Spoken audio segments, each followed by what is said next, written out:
The whole town's flooded. It's the worst I've ever seen it. All the old timers talk about '93. I was just a little kid then, but I don't know what that was like, but from what I've heard, it's definitely way worse than that. All the people in town and all the surrounding communities, I mean, everyone rushed in to help. It was really awesome. They held it off for close to 2 days, but it was more than everyone could handle, and the water just finally broke in. My brother and I went into town to set some of my mother's stuff up in her house that we're a little unprepared. The water came faster than expected, so it's a 2-story house. We hauled some of it upstairs, and the rest of it we set on cement blocks, try to get it above the floodwater.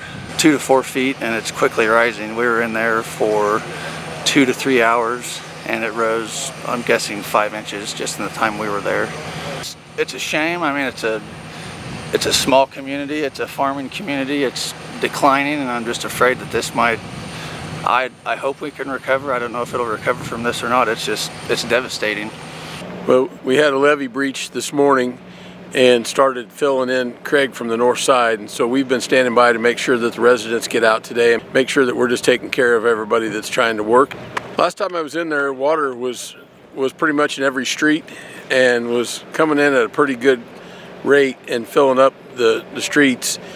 That's where we've been filling sandbags the last 3 or 4 days, and it's underwater now where we've been filling the sandbags. As of this morning, there were still 30 households that had folks in them, but I haven't got an update recently as to how many of those have stayed now.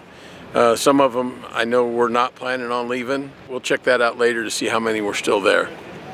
If the water quit raising today, it would probably still be draining out of here in a month.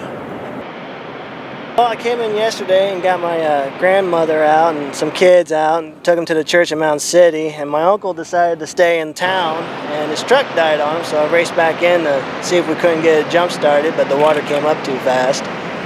It's about 3 or 4 feet now from what I hear. It's devastating. My girls go to school here, so we're looking into a church to maybe finish out the school year and hoping that that'll happen for these kids. We were here until 1:30 last night helping some friends, and I've never seen anything like this. It's sad. It's